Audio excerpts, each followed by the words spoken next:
11వ అధ్యాయము 24వ వచనం మైక్లో చదవాలని కోరుచున్నాను. కిందోళ్ళు పైకి రాలేదు కాబట్టి.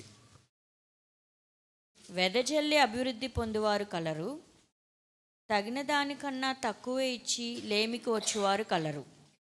ఇంకా కంటిన్యూ ఆఖరి వరకు. ఔదార్యం గలవారు పుష్టి నొందుదురు, నీళ్లు పోయువారికి నీళ్లు పోయబడును. ధాన్యము బిగబట్టు వానిని జనులు శపించెదరు, దానిని అమ్మువాని తల మీదకి దీవెన వచ్చును. మేలు చేయగోరువాడు ఉపయుక్తమైన క్రియ చేయును, కీడు చేయగోరు జాగ్రత్తగా బైబిల్ తీసి చూడండి. మూడును. ధనమును నమ్ముకొనువాడు పాడైపోవును, నీతిమంతులు చిగురాకు వలె వృద్ధి నొందుదురు. తన ఇంటి వారిని బాధ పెట్టువాడు గాలిని స్వతంత్రించుకొనును. మూఢుడు జ్ఞాన హృదయులకు దాసుడగును, నీతిమంతులు ఇచ్చు ఫలము జీవవృక్షము. జ్ఞానము గలవారు ఇతరులను రక్షించుదురు, నీతిమంతులు భూమి మీద ప్రతిఫలం పొందుదురు. భక్తిహీనులను పాపులను మరి నిశ్చయముగా ప్రతిఫలం పొందుదురు కదా.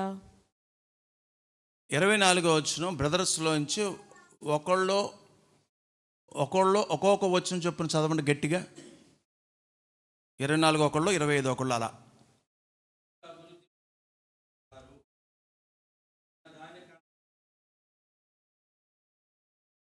కలరు అది మీది గారు. 25 వేరే వాళ్ళు.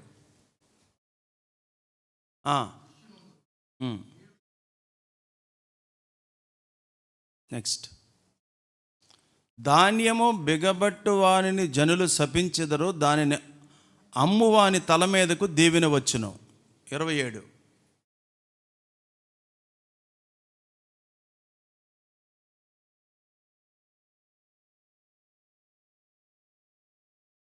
ఇంకా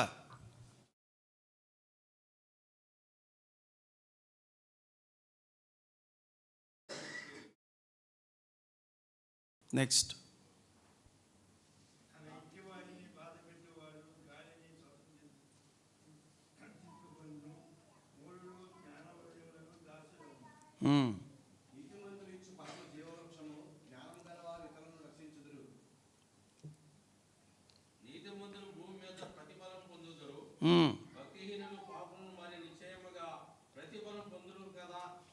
ఎస్, తలల పైకి ఎత్తండి. నా ఇంక చూడండి అందరూ. ఈ సిద్ధాంతం ఇచ్చే సిద్ధాంతం. ఇచ్చుటలో సిద్ధాంత క్రమాన్ని ఇక్కడ మహాజ్ఞాని అయినటువంటి సొలొమోను గారు స్పష్టంగా వ్రాసినటువంటి ఒక్కొక్క వచనాన్ని మనం ధ్యానం చేసినట్లయితే ఈ ఇచ్చుట అనే సిద్ధాంతములో ఉన్నటువంటి ఆశీర్వాదములు, ఈ సిద్ధాంతాన్ని మనం బాగా నేర్చుకోవాలి. అపోస్తలుడైన పౌలు గారు కూడా ఆ సిద్ధాంతం గురించి మాట్లాడారు. డాక్టర్ లోకా కూడా అదే సిద్ధాంతం గురించి మాట్లాడారు. ఆ రిఫరెన్స్ కూడా మనం 1-2 చూస్తాం. ఈ మహాజ్ఞాని చెప్పినటువంటి విషయాలు. మత్తయి సువార్త 7వ అధ్యాయము 2వ వచనం. మత్తయి సువార్త 7వ అధ్యాయము 2వ వచనం కూడా చదవండి. 2-3. తీర్పు తీర్చు చొప్పుననే మిమ్మును గూర్చి మీరు తీర్పు తీర్చున చొప్పునే మీకు కూడా తీర్పు తీర్చబడును. మీరు కొలుచు కొలత చొప్పునే మీకు కొలవబడును. చెప్పండి, మనకి పొంగి పొర్లి తీసుకోవటం ఇష్టం, కానీ మనం తక్కువ ఇవ్వటం నేర్చుకుంటాం. పొందటం మనకిష్టం, ఇవ్వటం కష్టం. బైబిల్ సిద్ధాంతం అపోస్తలుడైన పౌలు గారు కానీ, లోకా గారు కానివ్వండి, సొలొమోన్ రాజు గారు కానీ ఇక్కడ ఎంత స్పష్టంగా చెప్తున్నారంటే, పౌలు గారు మాటలు మనం గమనించినట్లయితే ప్రతి విశ్వాసి ఈ సిద్ధాంతమును అమలుపరచాలి. పౌలు గారు చెప్తున్నటువంటి సిద్ధాంతంను కూడా ఒకసారి మనం చదువుకుందాం. 2వ కొరింథీయులకు వ్రాసిన పత్రిక 9వ అధ్యాయము 7వ వచనం. 2వ కొరింథీ 9:7. సనుగు కొనకయు బలవంతంగా కాక సనుగుడు వద్దు. బలవంతంగా కాక ఎవరి చేత మీరు బలవంతం చేయబడవద్దు, చేయించుకోవద్దు. ప్రతివాడును తన హృదయంలో నిశ్చయించుకొనిన ప్రకారము ఇయ్యవలెను. ప్రతివాడు తన హృదయంలో నిశ్చయించుకొనిన ప్రకారం హృదయములో నిశ్చయించుకొనిన దాని ప్రకారము ఇవ్వవలెను. దేవుడు ఉత్సాహంగా ఈ ఇచ్చు మాట, దేవుడు ఉత్సాహముగా ఇచ్చువారిని ప్రేమించును. ఇప్పుడు మీరు చెప్పాలి, మీ తలల పైకెత్తి, ఎవరిని దేవుడు ప్రేమిస్తాడు? యవనస్తులు చెప్పండి, చెప్పండి గట్టిగా. మైలి, నీ మాటని పట్ల కాలేజీలో మాట్లాడుతున్నావా? మాట్లాడు.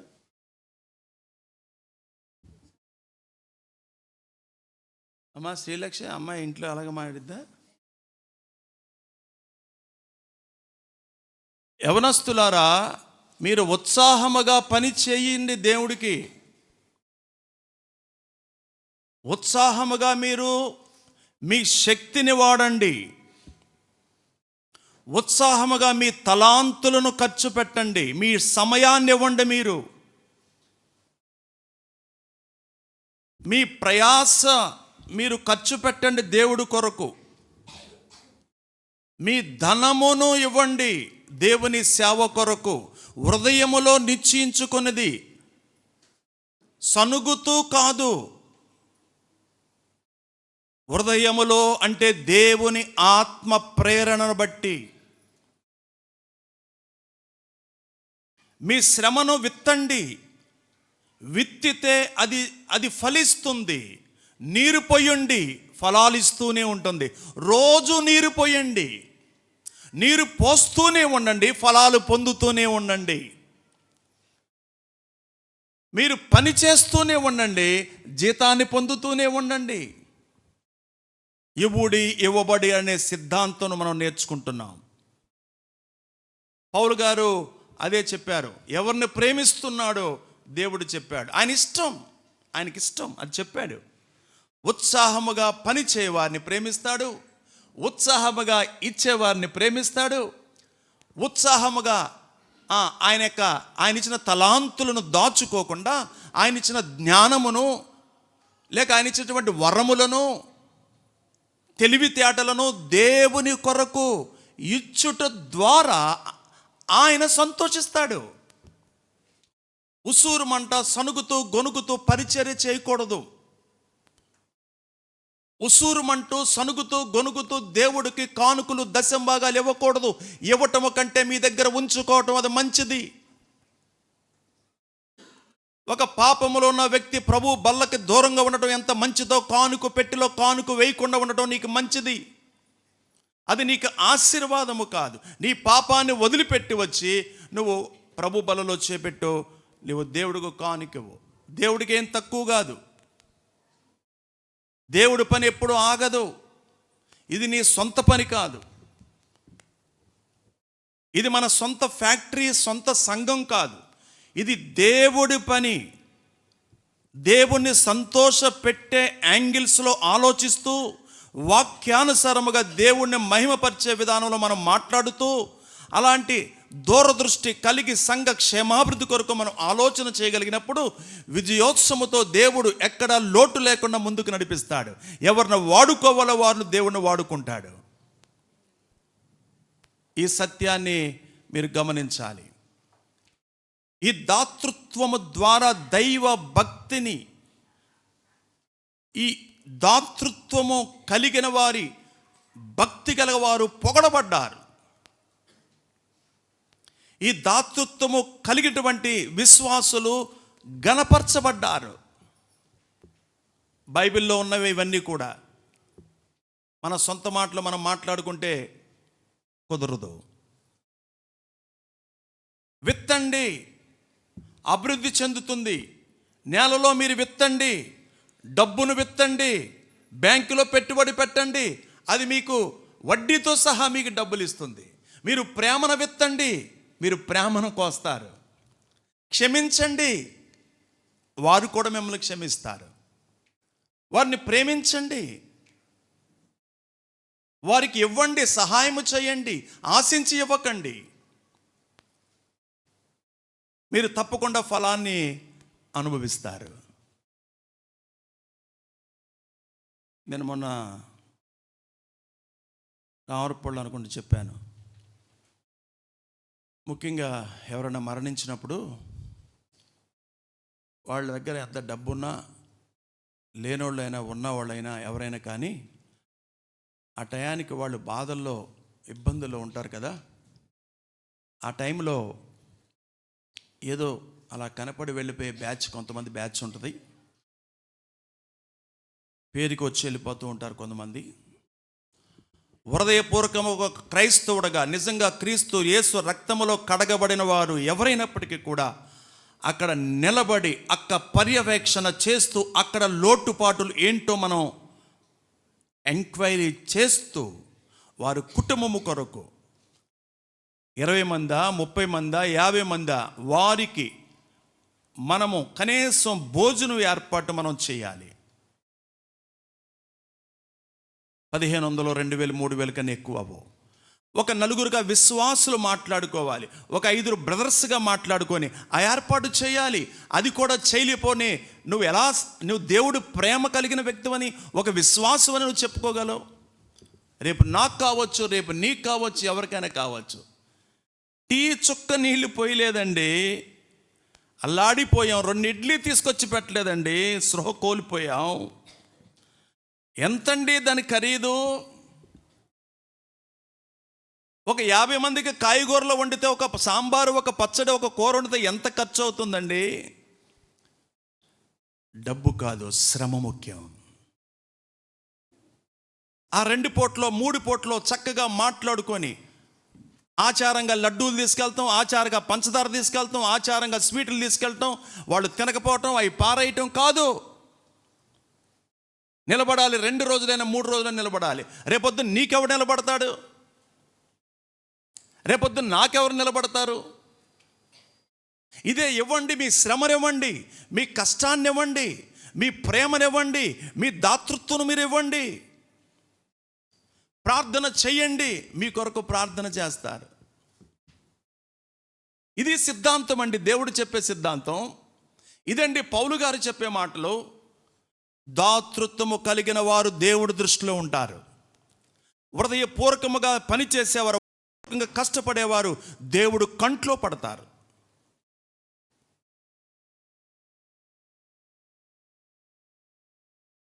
ద్వితీయోపదేశకాండము 14వ అధ్యాయము, పాత నిబంధనలో ఇశ్రాయేలు ప్రజలకు దేవుడు చెప్పిన మాట 29వ వచనం చదువుకుందాం. అప్పుడు నీ మధ్యను పాలైనను స్వాస్యమైనను లేని లేవీయులను, నీ ఇంటనున్న పరదేశులను, తండ్రి లేని వారును, లేవీలకు స్వాస్థ్యము లేదని దేవుడు చెప్పాడు. విధవరాండ్రును వచ్చి, లేవీలంటే దేవుడి సేవకులు, దేవుడి చేత అభిషేకించబడిన వారు. లేవీలారా, మీకు ఆస్తిలో భాగాలు లేవు, ఎందుకో తెలుసా? నేనే మీ భాగం అన్నాడు. ఎంతమంది తెలిసి ఈ మాట? దేవుని స్తోత్రం చెప్పండి. మాకు జీతం ఇచ్చేది ఎవరు? ఇప్పుడు ఎవరన్నా ఊరినే మనలో మనం మాట్లాడుకుందాం. ఎవరన్నా అరుణు, మీ పాస్టర్ గారికి జీతం ఎంత ఉంటుందా అని అడిగారు, ఏం చెబుతావు? ఏ అన్న ఎందుకంటే, ఏమన్నా ఈ మధ్య స్కార్పియో ఎంత తీశాడు పెద్దదే, ఏంటి ఎంత జీతం, ఏంటి ఎంత కడతాడు నెల? మరి చాలా రాబడి ఉంటేనే కదా అంత బండి తీస్తారు ఎవరైనా. మరి నెలలా దానికి కట్టాలి కదా ఫైనాన్సు, మరి రిచ్ కదా, రాబడి బాగానే ఉంటుంది కదా. సతీష్ గారు ఏంటి మీ పాస్టర్ గారు, మీ మామగారు ఎంత దాచాడండి, ఇప్పుడు బయటికి తెస్తున్నాడు అని కొంతమంది అనుకున్నారు. లేవీలు విషయంలో దేవుడు చెప్పింది ఒకటే ఒక మాట, నేనే మీ భాగం అన్నాడు. యెహోవా నీవే మా భాగం. యెహోవా నీవే మా భాగం అంటే దేవుడు ధన నిధుల్లోంచి రిలీజ్ అవుతాయి. మీకు బ్యాంకుల్లో నుంచి డ్వాక్రాలో నుంచి రిలీజ్ అవుతాయి. అర్థం చేసుకోవాలి, దేవుడే సేవకుని ఆస్తి. సేవకుడికి లేవీయుడికి ఆస్తి ఎవరంటే దేవుడే. ఆస్తులు లేని లేవీలు, చదవండి. స్వాస్యమైనను పాలైనను లేని లేవీయులను నీ ఇంటనున్న పరదేశులను. వినండి జాగ్రత్తగా వెంకటేశ్వర గారు. తండ్రి మీ లేని వారును, ఇంటనున్న పరదేశులు. ఆపకూడదు, చదవాలి. తండ్రి లేని వారును, తండ్రి లేని విధవరాండ్రులు వెధవరాండ్రులు వచ్చి. ఉన్నారా లేదా? సంఘంలో విధవరాండ్రులు చెప్పండి, మీరు మాట్లాడండి. గ్రామంలో ఉన్నారా లేదా? సంఘంలో ఉన్నారా లేదా? మన కుటుంబాల్లో ఉన్నారా లేరా? తర్వాత వచ్చి భోజనం చేసి తృప్తి పొందుదురు. ఎప్పుడు? 28వ వచనం. నీ దేవుడైన యెహోవా నీవు చేయు నీ నీతి పని అంతటిలోను. ఏ పని? నీతి. అందరు చెప్పండి, ఏ పని? చేతి పని. చేతి పని అంతటిలో నిన్ను ఆశీర్వదించినట్లు 3 సంవత్సరములకు ఒకసారి. అమ్మా, ఈ ఈ ఈ పాలసీ బాగుంది. ఇప్పుడు కొత్త నిబంధనలో మనకు అలా కాదు, కానీ ఆ పాత నిబంధన ఆ క్రమం ఏంటంటే 3 సంవత్సరాలకు ఒక్కసారి ఆ ఏట నీకు కలిగిన పంటలో 10వ భాగం తీసి పక్కన బయటకు తెచ్చి నీ ఇంట ఉంచవలెను. ఇంట్లో ఉంచాలి దాన్ని. ఇప్పుడు అర్థమైంది మీకు? ఇప్పుడు ఒక డబ్బా ఉంటుంది, దీనిలో దశంభాగం వేస్తారు. డబ్బా పూర్ణ గారు మీ ఇంట్లో డబ్బా ఉంది కదా, ఆ డబ్బాలో మీరు ఏం చేస్తారు? దశంభాగం వేస్తారు. అది దేవుడిదే, వాడు కూడా ఆయన కిస్తీ కట్టడు. నా దగ్గర ఇంకో డబ్బా ఉంటుంది, అలా ఏంటి? ఇది దశంభాగం, ఇది మిషనరీ ఫండ్, ఇది సండే స్కూలు, ఏటికంటే ఇది టీజీఆర్ చారిటబుల్ ట్రస్ట్. ఇప్పుడంటే టీజీఆర్ అంతా అకౌంట్స్కి వెళ్ళిపోతుంది కాబట్టి ఇచ్చినప్పుడు ఇచ్చినట్టుగా పంపించేస్తున్నాం కాబట్టి అలా సపరేట్గా ఉంటుంది కదా.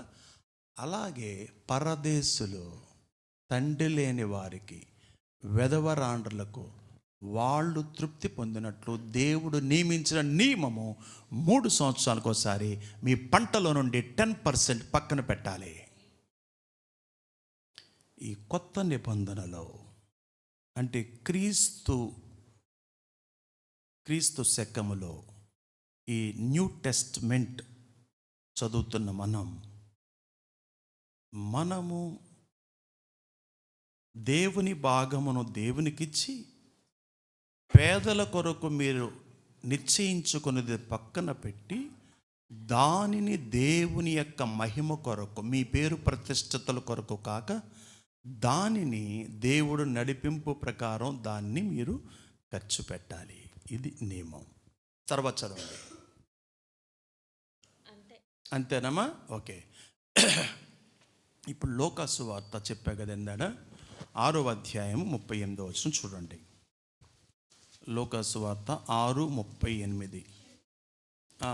అప్పుడు మీరు క్షమించబడుదురు, ఇయుడి అప్పుడు మీకు ఇయ్యబడును. చూసారా శాంతి గారు, ఇచ్చే సిద్ధాంతంలో కూడా ఏముంది? క్షమాపణ ఉంది. ఇవ్వటం అంటే డబ్బులే కాదు. పాస్ట్ గారు డబ్బుల గురించి చెప్తారేంటి అని అనుకోకూడదు. అర్థం చేసుకోవాలి, అపార్థం చేసుకోకూడదు. ఇచ్చే సిద్ధాంతములో విత్తుట, కోయుట. ఇచ్చే సిద్ధాంతములో క్షమాపణ ఉంది. చెప్పండి, ఇప్పుడు చదవండి.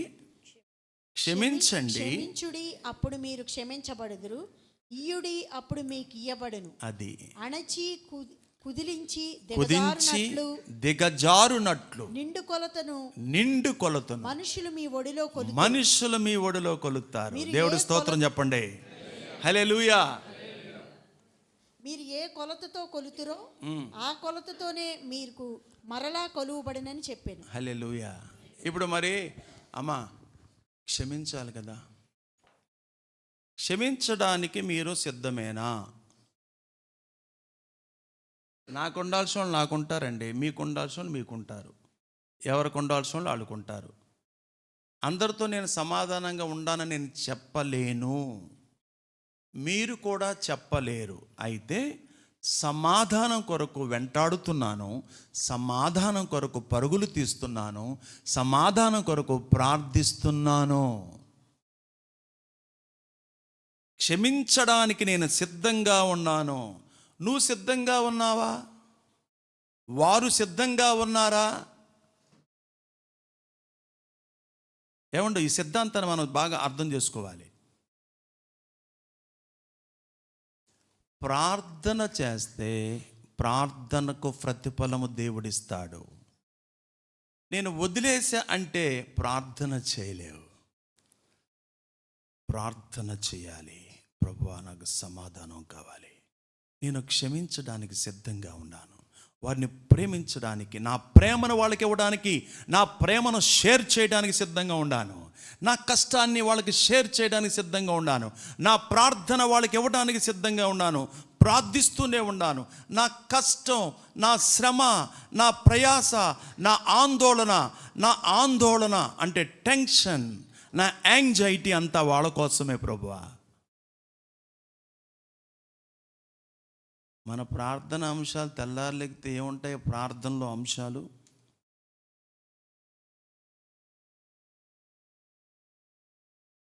ప్రార్థనలో అంశాలు ఏముంటాయంటే, ప్రభువా రాత్రంతా కాపాడావు, వందనాలు, ఈరోజు ఇచ్చే వందనాలు, నన్ను, నా భార్య, నా బిడ్డలను, నా వ్యాపారం, నా పనులను, నా లారీలను, నా బస్సును, నా కారును, నా ఆటోను ప్రభువా దీవించి. ఇవాళ నిన్న శనివారం అయ్యా, ఎక్కువ మంది రాలేదు, 1500 వచ్చింది, ఇవాళ 3000 కొట్టేయాలి ప్రభువా, లేకపోతే నా భార్య ఊరుకోదు. ఈరోజు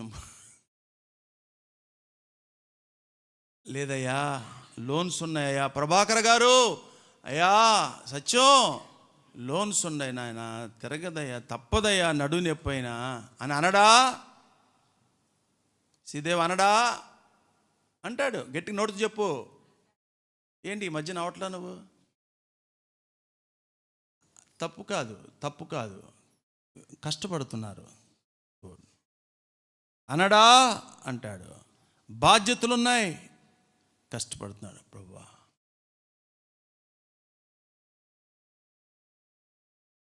నా ఆటో తిరగాలంటే, నా లారీ తిరగాలంటే, ఆ చిన్న వ్యాపారం దీవించబడాలంటే దేవుడు ఆశీర్వాదం లేనిది దీవించబడదు. ఆ సీక్రెట్ మనం గమనించాలి. ఎవడే ఇవ్వబడను. ఇవ్వండి, ప్రార్థన అంశం ఇవ్వండి. ప్రార్థన అంశాన్ని ఆయన సిలువ దగ్గరికి తీసుకురండి, ఆయన మీకు జవాబిస్తాడు. మీ కష్టాన్ని ఇవ్వండి, మీ చెమటనివ్వండి, వృధా పోదు.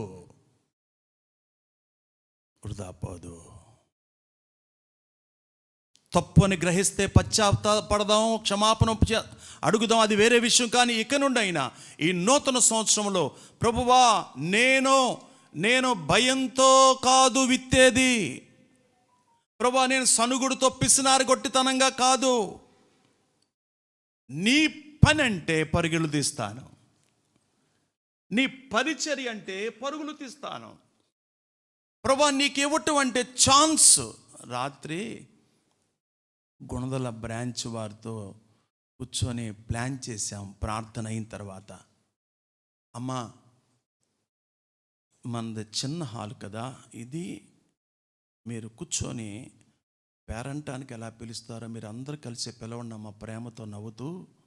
అందరిలాగా పిలవద్దమ్మా, వచ్చేటట్లుగా పిలవండమ్మా, వాక్యం కూడా వినేటట్లుగా మీరు చేయండి అమ్మా, నేను మళ్ళీ మంగళవారం ఉదయం 10:30కి మీకు కనపడతానమ్మా అని చెప్పాను.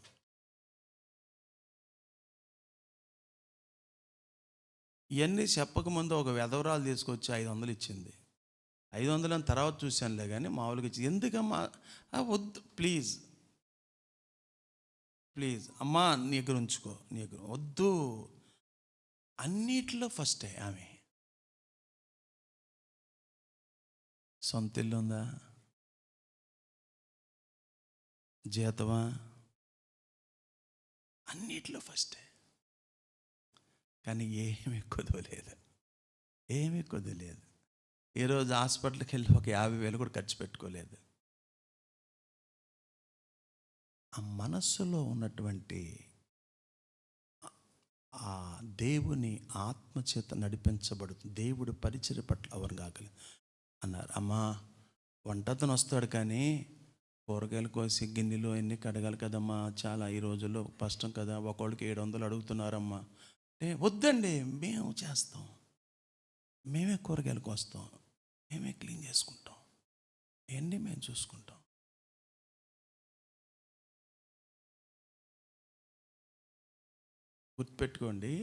గుర్తుపెట్టుకోండి, బాగా జాగ్రత్తగా వినండి. ఇవి పాస్టర్ గారికి ఇస్తున్నాను అనుకునేవాళ్ళు అస్సలు ఇవ్వకూడదు. వ్యక్తికి వెళుతుంది. ఈయన కార్ల మీద కార్లు మారుతున్నాడు, ఈయన వేసిన సొక్కా వేయకుండా వేస్తున్నాడు అనే మనస్సు మీకు ఉన్నంతకాలం మీరు దేవుడికి ఇవ్వద్దు. రండి, వినండి, వెళ్ళిపోండి. నమ్మండి, దేవుడికి ఇస్తున్నా, అది నా లెక్క నాదే, ఆయన లెక్క ఆయనదే, చర్చి లెక్కలు చర్చిదే, నాకు అనవసరం అంతే. ఇదిగో నేను ఇది మీ చేతిలో పెడుతున్నా, ఎలా వాడతావు అనవసరం, నా లెక్క నాకే. క్రీస్తు నాయపేట ముందు నిలబడాలి, నువ్వు నిలబడాలి, నేను నిలబడాలి. నేను దేవునికి ఇస్తున్నా, ట్రస్ట్కి ఇస్తున్నా, అంతే. ఇచ్చిన తర్వాత నేను ఇచ్చానని దెప్పకూడదు. అది ఆత్మీయ మనస్సు కాదు.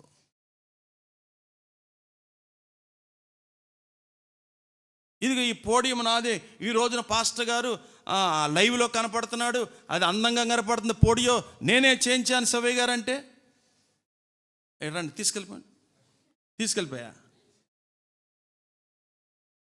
అంటే ఎగ్జాంపుల్ చెప్తున్నా, ఆయన ఏమనుకోడని చెప్తున్నా. క్షమించండి, ఇది తప్పు అయితే నేను రాజీనామా చేస్తా పాస్టర్కే. ఈ సిద్ధాంతాన్ని మార్కెట్లో పెట్టండి, ఎవరికైనా చూపించండి. నేను పోయిన వారు అనౌన్స్మెంట్ చేశాను, నాలో పాపం ఉందని గ్రహించినప్పుడు ప్రభు బలకు నేను ఎలా దూరంగా ఉన్నానో, నేను కానుక కూడా వేయటం మంచిది అనేది 10,000 మంది మా చర్చికి వస్తున్నా వాడు అనౌన్స్మెంట్ చేయమను. ఎంతమంది వస్తారో చూద్దాం. చెయ్యరు. మీరు రావటం ముఖ్యం, మీ కానుకలు ముఖ్యం. మేము ఎకరాలు కొంటాం. అయ్యా మాకు ఈ 3 సెంట్లు చాలయ్యా, బళ్ళు పెట్టుకుంటాం, కార్లు పెట్టుకుంటాం అయ్యా, ఎందుకంటే పిల్లలు పెద్ద అయ్యారయ్యా, మరి వాళ్ళు ఎక్కించుకోవడం బండి మీద కష్టంగా ఉంది, చిన్న చిన్న పెళ్ళిళ్ళు జరుగుతున్నాయిగా, ఆ 3 సెంట్లు వెనకాల 5 కూడా ఉంది, అది కూడా చాలే బాబు, 5 చాలు ప్రభు, మాకు ఎకరాలు వద్దు ప్రభు. ఒకవేళ నువ్వు ఎత్తా అంటే మేమేం చేయలేము. అది వేరు, డిఫరెంట్. అర్థం చేసుకోవాలి రే సహోదరి, అర్థం చేసుకోవాలి. ఈ మనస్సు మనం ఎరైజ్ చేసుకోవాలి. అది వద్దు, అది అపవాది మనస్సు, అది అపవాది మనస్సు. ఇక్కడ చూస్తున్నాం, మనం ముందుకు వెళ్ళిపోతున్నాం. అందుకే భయంతో వద్దు, పిసినారితనంతో వద్దు. నువ్వు తక్కువగా విత్తితే తక్కువగా పండుతుంది, నువ్వు తప్పించుకోవాలని నువ్వు ప్రయాసపడకుండా, పని చేయకుండా, కష్టపడకుండా, ప్రార్థనలో బాత్రూమ్కని వెళ్ళి బయటికి తిరిగి దిక్కులు చూసి ఇవాళ సమయం వృధాపరిస్తే నువ్వు తక్కువే ప్రతిఫలం చూస్తావు. ఆశీర్వాదాలు కుటుంబంలో జరగవు. ఎక్కడ నష్టం అక్కడ జరుగుతూ ఉంటుంది. పిల్లల మాట వినరు.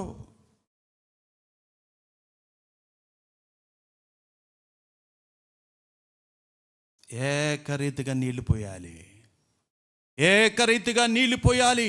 నీళ్లు పోస్తూనే ఉండండి, ఇస్తూనే ఉండండి, పని చేస్తూనే ఉండండి, చెమట కారుస్తూనే ఉండండి, మీకు ఫలాలు వస్తూనే ఉంటాయి. అది సీక్రెట్.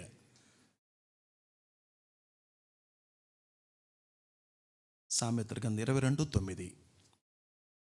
సామెతల గ్రంథం 22:9 చదవండి మైక్లో. దయాదృష్టి గలవాడు తన ఆహారములో కొంత దయాదృష్టి గలవాడు తన ఆహారములో కొంత దరిద్రునికి ఇస్తాడు. అట్టివాడు దీవెన నందును. హల్లెలూయా. ఎవరు ఇచ్చేది? దయా దృష్టి. డబ్బున్నవాడు కాదు, దయ. మనకు దయ ఉండాలండి. దేవుడు నమ్ముకున్న బిడ్డల కనీసం దయ లేదా?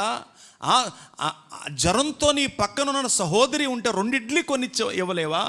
1 డజన్ అట్టుపళ్ళు ఇవ్వలేవా? 1 బ్రెడ్ కొని ఇవ్వలేవా? 1 పాల ప్యాకెట్ కొని ఇవ్వలేవా? చనిపోతే నిలబడి నలుగురు కలిసి వంట చేయలేరా?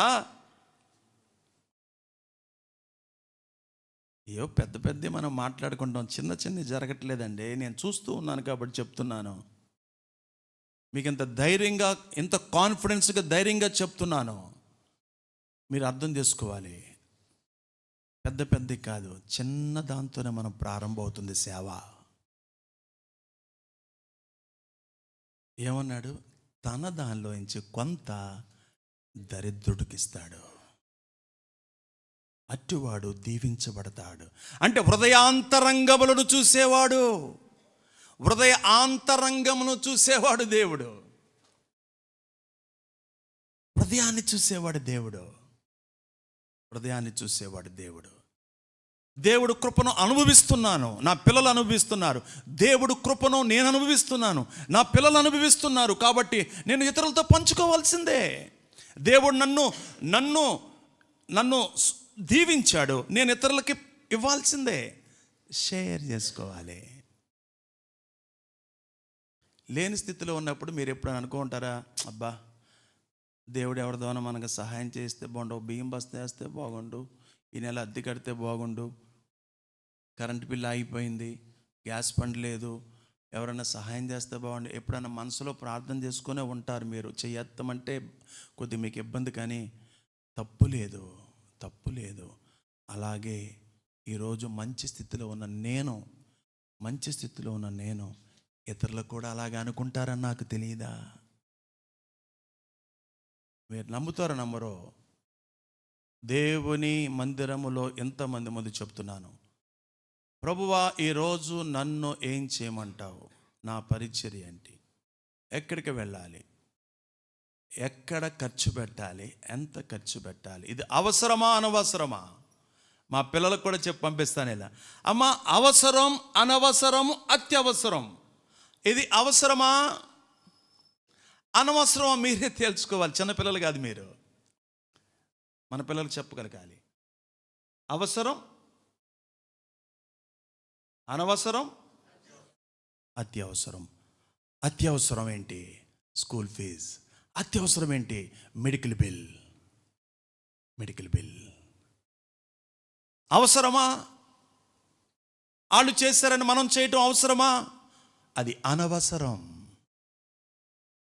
దీనికి కూడా దేవుడికి లెక్క చెప్పాలండో, నన్ను క్షమించండి, అనవసరం. నేను పశ్చాత్తాపడుతూనే ఉన్నాను. ప్రభా నా వయసు 50కి వచ్చేసాను, అయ్యో ప్రభా ఎంతో జీలు ఉంది నాకు, ఇప్పుడు ఎంతో గురి ఉంది నాకు, ఏదో చేయాలనుకుంటున్నాను, ఎవరికైనా చెప్తే ఎగతాళి చేస్తారు, అది నేను చేసుకుంటూనే వెళ్ళాలి.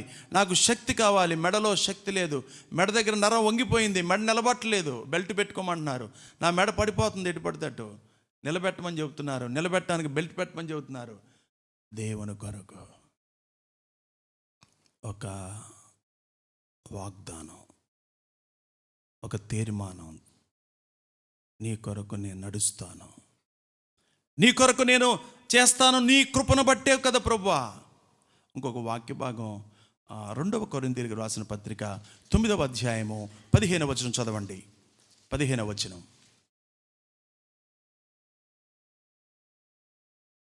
2 కొరింథీ 9:15. చెప్పసఖ్యము కాని ఆయన వరమును చెప్పసఖ్యము కాని దేవుని వరమును గూర్చి దేవునికి స్తోత్రం. హల్లెలూయా. తర్వాత అంటే దానికి ముందు మనం ఉందా, అంటే దానికి ముందుది మనం చదువుకుంటే అర్థమైంది. మరియు మీ ఎడల దేవుడు కనపరిచిన అత్యధికమైన కృపను చూచి వారు మీ నిమిత్తమై ప్రార్థన చేస్తూ మిమ్మల్ని చూడాలని కోరిక కలిగి ఉన్నారు. ఇది మహాకృప. ఆ కృపను బట్టి దేవుని స్తుతిస్తున్నాను. నిద్రపోతున్న వాళ్ళు అలే చెప్పండి. నిద్రపోతున్నారు, ఇంకా లెగలేదు. ఇటు చూస్తున్నానంటే ఇటోళ్ళు కాదు, ఇటు చూస్తున్నానంటే ఇటోళ్ళు నిద్రపోతున్నారు అనమాట. అర్థం చేసుకోవాలి. ఆ వాక్యాన్ని మళ్ళీ చదువమ్మా. 13, 14, 15 చదవమ్మా. ఎలాగనగా ఎలాగనగా క్రీస్తును వార్తను ఆ, క్రీస్తు సువార్తను ఆ, అంగీకరింతుమని ఒప్పుకొనుటయందు మీరు విధేయులైనందు చేతను వారి విషయమును అందరి విషయమును ఇంత ఔదార్యముగా ధర్మము చేసినందు చేతను ఔదార్యము. ఔదార్యము అనే మాట చెప్పండి. ఔదార్యము. కేరవి ఎక్కడ? కేరవి ఎక్కడ? గ్రేస్ మినిస్టర్ బైబిల్ ఎవరి దగ్గర ఉంది? అరుణ్ లేదా? అంటే టెక్నికల్ ఇంజనీర్ దగ్గర లేకపోవడం. Just wait couple of minutes.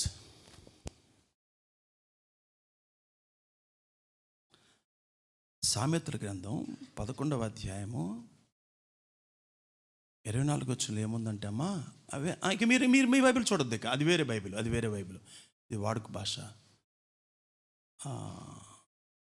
ధారాళముగా ఇచ్చి అభివృద్ధి పొందిన వారు ఉన్నారు, ఇవ్వవలసిన దానికంటే తక్కువ ఇచ్చి దరిద్రులైన వారు ఉన్నారు, ఔదార్యము గలవారు వర్ధిల్లుతారు.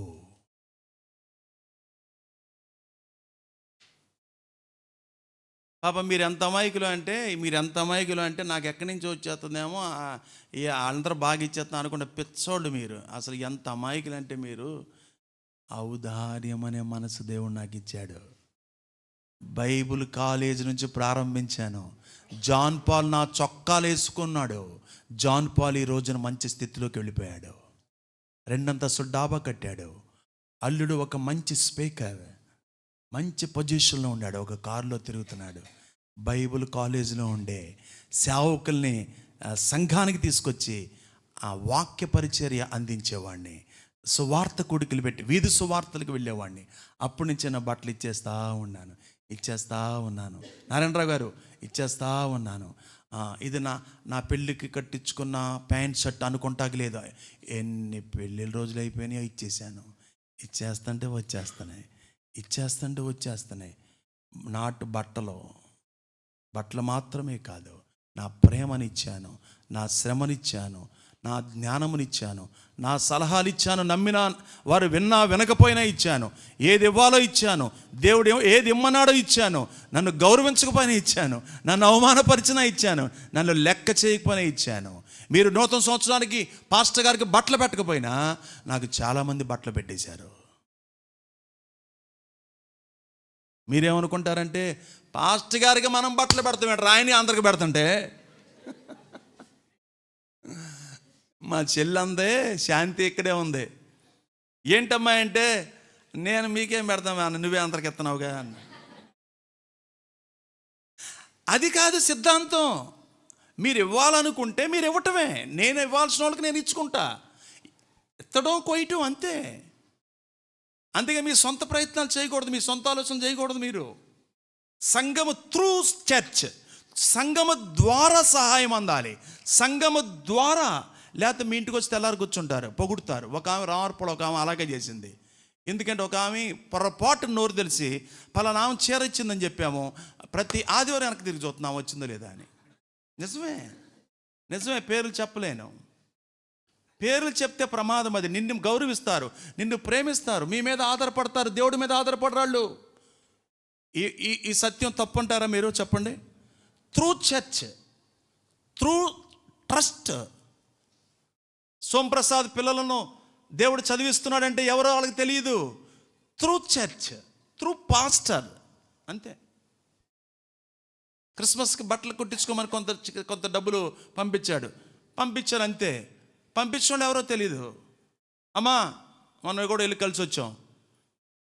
పిల్లలు అసలు నా కారు చూసి వాళ్ళు ఎంత ఆనందపడిపోతుంటే, వాళ్ళు చిన్నది వచ్చి అడిగింది, సత్యమైన కారు ఎక్కాలి నేను వాళ్ళంది. ఎక్కించుకొని ఆ లోపలికి వాళ్ళ అమ్మమ్మ ఇంటి దాకా తీసుకెళ్ళి మళ్ళీ వాళ్ళ అమ్మమ్మకి టాటా చెప్పి మళ్ళీ తీసుకొచ్చి దింపా. వాళ్ళకు ఉంది, మన సంఘం సత్యవనం పట్ల వాళ్ళకి కొద్ది అవగాహన ఉంది. గుర్తుపెట్టుకోండి. మీరు అలా ప్రారంభించండి. నేను మీలాంటి విశ్వాసుల కుటుంబంలోంచి వచ్చి ఒక బాధ్యతను దేవుడు నాకు అప్పగించాడు, అంతే. మనందరం ఒకటే. అద్భుతమైన వచనం అండి ఇది. మనం చదివాం 22వ అధ్యాయం 9వ వచనం, సామెతల గ్రంథం. అది చూద్దాం, అది చదవండి ఒకసారి. ముగిచ్చేస్తున్నాను. ముగిచ్చేస్తున్నాను, స్లోగా మాట్లాడతా. Thank you. దయాదృష్టి గలవాడు తన ఆహారంలో కొంత దరిద్రునికి ఇచ్చును. అదే, అట్టివాడు దీవెనను అందుతాడు.